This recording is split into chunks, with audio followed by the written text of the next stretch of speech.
Papatuloy po ito doon sa isinasagawang pagbubulgar po ni Buddy sa tatlong persona ng Diyos. Katulad nga po ng sinabi ko doon sa unang pagtatalakay ko doon, yung kung sino yung anak na wala pa man po yung mga bagay sa mundo, yung anak naroon na po, tagapaglikha na siya. May original na katawan po siya, no? Yung pong kapangyarihan ng anak, yun po yung tumemplo sa katawan ni Jesucristo. Yun po yung maliwanag po sa Biblia, no? Binabasa ko lang po itong Biblia, no? Mga kababayan. Wala po akong sariling aral, no? At hindi po ito gawa-gawa kasi nasa biblical, no? Pag nasa Biblia ba, gawa-gawa ba? Ay binabasa ko lang naman eh. Paano mo masabi na gawa-gawa yan o bagong aral ang ganyan? Ang ibig nga sabihin nito, pagsisiwalat eh.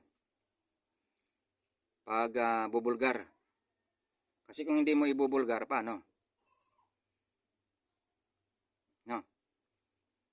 Kaya sabi pa naman doon sa aklat ng Juan chapter 17 verse 3, na ikaw ay makilala nila na isang tunay na Diyos. E paano mo makikilala ang espiritu na walang laman at mga buto? Kung walang personal identity, no? So, ang magpapakilala po sa Diyos, yung si Jesucristo. Yung tinimpluhan po ng kapangyarihan, no? Ngunit yung anak po na yon na walang pasimula hanggang sa walang hanggan po, ay may original na katawan yon. Yung pong tumimplo lang kay Jesucristo, yung kapangyarihan nun. At sila'y nagkaisa nun, no? So, babasahin ko po itong nakasulat dito sa aklat ng Juan chapter 2 verse 19 hanggang 21. Sumagot si Jesus at sa kanila ay sinabi, igiba ninyo ang templong ito at aking itatayo sa 3 araw. Sinabi nga ng mga Hudyo, 46 na taon ang pagtatayo ng templong ito at itatayo sa 3 araw. Datapwat sinasalita niya ang tungkol sa templo ng kanyang katawan. Akala kasi ng mga Hudyo, yung itatayo, yung letra por letra na templo, yung tulad ng simbahan na hindi po yun. Yung pong katawan, ang templo, no? Dito po sa Mateo chapter 26 verse 61, mababasa po natin na yung templo, yung katawan, yun po yung ibinangon ni Jesucristo, no? Sa aklat ng Mateo chapter 26 verse 61, tingnan po ninyo sa Biblia ninyo, no? Wag po kayo aasa sa mga kung sino-sino mga nagtuturo, no? Na hindi naman po nakayon sa katotohanan, no? Kundi yung biblical po ang inyo pong suriin. Mas maganda po 'yan. Para hindi po kayo maligaw ng paniniwala. Kung binabasa ko lang ba itong Biblia, maliligaw po kayo? Hindi eh. Kasi binabasa ko nga eh. Binabasa ko lang kung anong sinasabi dito. At kung sino yung katuparan na yun. Masama ba yun, mga kababayan? Babasahin ko na po sa aklat ng Lucas, kapitulo 18, dito sa aklat ng Mateo chapter 26 verse 61. At nangagsabi, sinabi ng taong ito, maigigiba ko ang templo ng Diyos at muling itatayo ko sa 3 araw. So, kaninong templo yung sinasabi? Kanino pong templo yon? Yung ni Jesucristo. Yung katawan. Kasi namatay nga yung katawan ni Kristo sa loob ng ikatlong araw nabuhay muli siya. No? So, kaninong katawan yon? Na ano? At ano ang ginawang pagpapakilala ni Jesus sa Diyos? Dito at sa Lucas naman, sa Lucas 18 versikulo 19 naman. At sinabi sa kanya ni Jesus, bakit mo ako tinatawag na mabuti? Walang mabuti kundi isa ang Diyos lamang. Sino po yung Diyos na mabuti? Mga kababayan, ito na yung pinakahihintay-hintay natin na makikilala natin kung sino. No? Dito po sa aklat sa Lucas pa rin sa Kapitulo 23, versikulo 50, kung sino itong tinatawag ni Jesus na mabuti at matuwid. No? Baka naman sabihin ninyo na hindi, may mabuti at matuwid naman eh. Sino ba yung matuwid? Si Job matuwid. Yung lingkod na sinasabi sa Biblia matuwid. Hindi po, ang tinutukoy dito, yung pagpapakilala, yung ama ni Jesus. Wala naman sinasabi si Jesus dito na si Job matuwid. O kung sino-sino pang matuwid. Mga kababayan, hindi po ganun. Dito po sa aklat ng Lucas chapter 23, verse 50,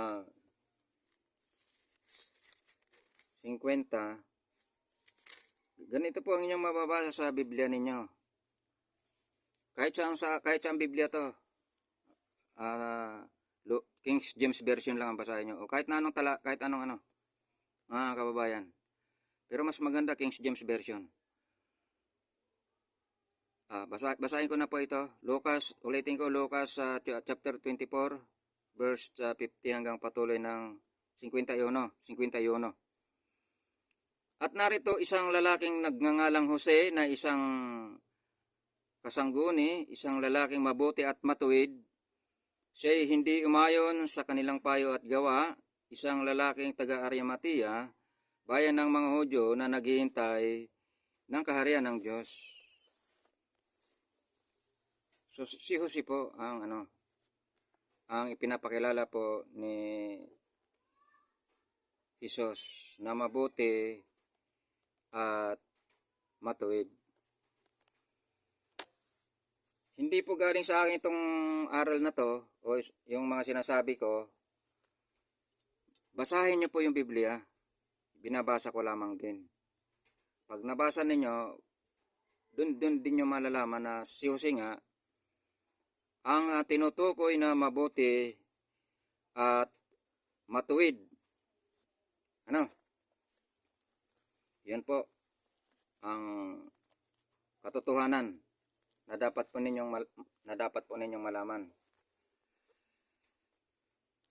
Yung sinasabi ni Jesus na isa lamang ang Diyos. Isa lamang ang mabuti kundi ang Diyos. So wala naman pong ibang mabuti na tinutukoy dito sa Bagong Tipan kundi si Jose. Mabuti at matuwid si Jose. So doon po sa Facebook na aking live, mababasa po ninyo doon yung likas na kalagayan ng kung ano ang likas na kalagayan ng Diyos. Doon po nakadetalye ang ko. Yon, punta na lang po kayo doon sa Facebook ko, Salvador Catanduanes 321 at gmail.com, mga kabarangay, na. andun po lahat ng mga ano ko, live record ko sa video tungkol sa pagpapakilala tungkol sa Diyos. Dito po sa ano, may limit lang po yung pagpapaliwanag dito kasi nga ah, hindi masyadong ano yung aking ano camera, no. Hindi masyadong maayos. Medyo may problema to, no. Pero susubukan pa rin natin na may upload po lahat itong mga nakasulat po dito, no, sa biblical. Sa tatlong persona po ng Diyos, si Jesus ay ibig sabihin damit lang siya. Damit lang siya ng kapangyarihan. So yung katawan na Jesus na dating Hudyo, may bagong anyo na po yon, may bagong pangalan na siya. Yan po, no? Hindi po ako nagsabi nun, ha.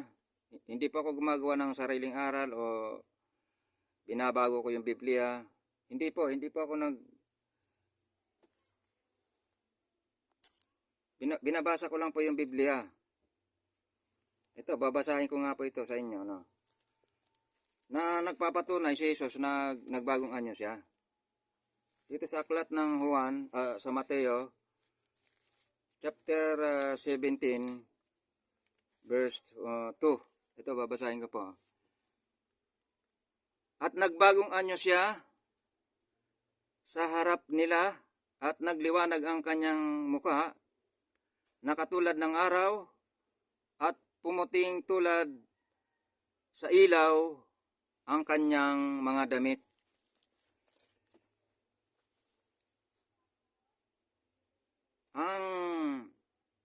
Ang Jesus nagbagong anyo siya at dinala niya ang pangalan ng kanyang ama. Ano po ba ang pangalan ng kanyang ama? Yahweh ba ang pangalan ng ama ni Jesus? Yahweh, Jehovah, Yahweh, Elohim, at kung ano-ano pa. Yung po ba ang pangalan ng... Nung manalangin po si Jesus sa Mateo, chapter 6, verse 9, magsidalangin nga kayo ng ganito, Ama naming nasa langit ka, sambahin nawa ang pangalan mo. Sasabihin nyo, nasa langit naman po kasi yung sinasabi mo na ama eh. May tatlong klase ang langit. May tatlong klase ang langit, ipinaliwanag ko na doon sa Facebook ko. Ano nyo na lang po yon, tutuntunin nyo po yon. Andun, kompleto po yung paliwanag doon. Tungkol sa tatlong uri na langit, mga kababayan. So, hindi nangangahulugan na kung nanalangin si Jesus, ang kanyang tinutukoy na langit nasa kalawakan. Kundi may ikatlong langit na tinutukoy sa biblical, hindi ko man masabi ng direksyohan, kasi mahaba-haba yung paliwanag doon eh, sa tatlong klase na langit. So, ang ano lang natin dito, yung patungkulang sa tatlong persona, kung sino-sino. So, ang isa na nga doon, si Jose. Yung pangalan ng kanyang ama, si Jose. Jose ang kanyang pangalan, si Jesus. Hindi po Yawas ay, hindi rin po Yahawa. Hindi po. Jose. Sa aklat ng Juan, chapter 5, verse 43, naparito ako sa pangalan ng aking ama at ayaw niyo akong tanggapin.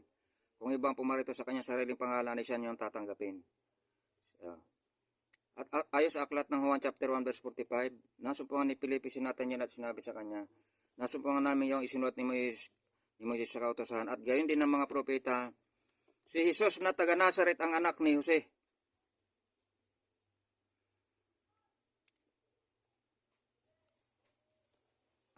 Ang pangalan na po ni Jesus, Jose na, kasi dala-dala na niya ang pangalan ng kanyang ama. Kaya nung pumunta na siya doon sa makalangit na bayan, ang pangalan na niya ay Jose at hindi na Jesus. Kasi bakit? Sa aklat ng Mateo chapter 24 verse 5, sino mang magdala sa pangalang Kristo ligaw. At bagamat may sinasabi doon sa aklat ng Apokalipsis na akong si Jesus ang nagsugo sa aking angel, ngunit mayroon namang sinasabi doon sa aklat ng Apokalipsis Kapitulo 3, versikulo 2, tungkol sa bagong pangalan ni Jesus. At tungkol doon sa batong puti na nakatago doon sa Apokalipsis Kapitulo 2, versikulo 17, mayroon pong bagong pangalan doon na nakatago, ano? Na kung sino lang ang binigyan, yun lang ang makakaalam.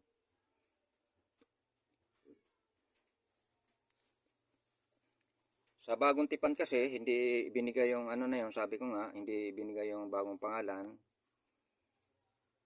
Kasi sa aklat ng Apokalipsis, sa ating panahon ngayon, yun po yung may karapatan na magpahayag nun sa Biblia. Hanggang dito na lang po muna mga kababayan ang aking pagsasagawa sa inyo ng kaalaman patungkol sa tatlong persona. No? Sa susunod po ay aalamin po natin kung sino pa yung dalawang persona na ano at kung anong bagong pangalan ni Jesus. Magandang oras po uli sa inyo mga kababayan.